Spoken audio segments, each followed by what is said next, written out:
I got back to Johannesburg yesterday, and my friend that I walked on the beach with every day sent me a message to say it was really quiet on the beach, which she took as a sign to get grounded back into walking alone, which she was used to before I got there. And I didn't have anything really big happen when I kicked back in. It's amazing to be with my family. I really feel purposeful with my nephews. And then it was time to get some errands done, get the things that I need, especially with my vegan eating. So I had to run around a bit, and I went to the local shop. And when I was coming down the escalator, there was a very specific looking bug, insect on the ground. The reason why this is so significant is because two things. The one is when I was in the Cape walking on the beach, I ended up rescuing bees the whole time, and I even did research, and I couldn't figure out why these bees were on the beach.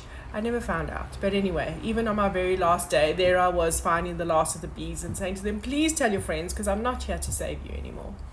So this insect was very distinct looking, which is an important part of the story.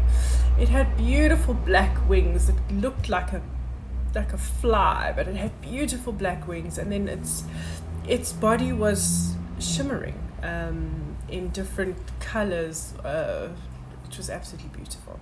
So it was something I didn't recognize, and if I saw it again, I would definitely recognize it. So there I went on my rescue mission, and there were some people coming down the escalator and saw what I was doing. I had to find something to scoop it up with, and then I left it in some plants. And then I sent a message to my friend and said, I got my sign that we take ourselves with us. And this is the message that I thought, this is the consciousness that I thought I was sitting with, that I was pondering, is that so often when we say we take ourselves with us, we look at the negative aspects, they can move anywhere, but they're going to take themselves with them. And I'm sure there's some people who are like, Jodie can float around as much as she likes, but she's going to take herself with her wherever she goes. And I focused on all of the beautiful traits of who I am, all the reasons why whoever gets me gets a very special part of me for a little moment in time. And it was such a beautiful feeling. I ran around and did some other errands, and then I wanted to go to a new shopping center that I hadn't been to, because they had a fancy supermarket there, and of course the fancy supermarket didn't have what I needed, so I needed to go back to my local, which I did.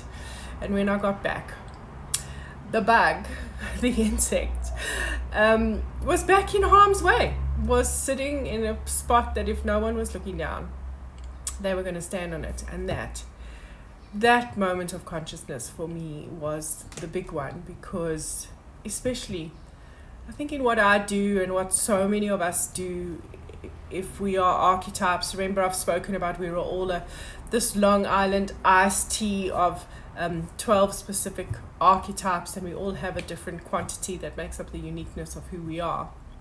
And all of us have a caregiver, and we'll have different quantities of caregivers, and it will govern different aspects of our lives, and it governs quite a few aspects of my life, this caregiver. And I just stood there going, well, I rescued you and you're back in harm's way.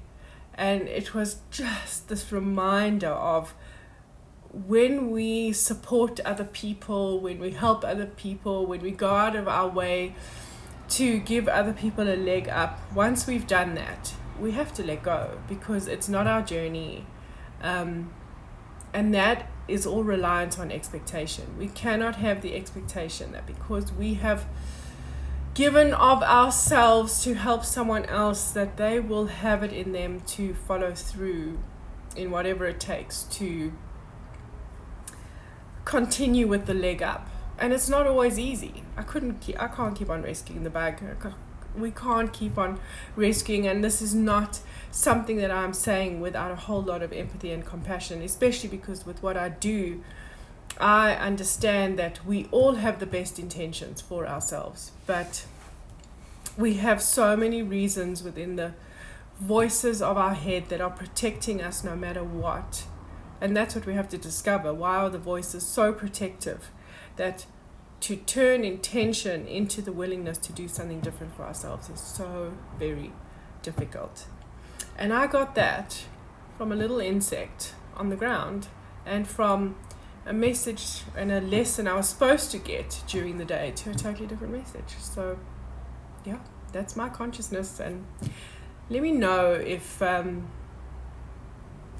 you feel this in any way, especially if there is expectation to help someone else, or you have tried, and we need empathy for when someone doesn't have the capacity to take that leg up. And then the other thing is, when you think about taking yourself with you, are you thinking about all of the beautiful qualities, or are we really stuck in that loop of all the things we have to change about ourselves that we do so often? Happy Friday.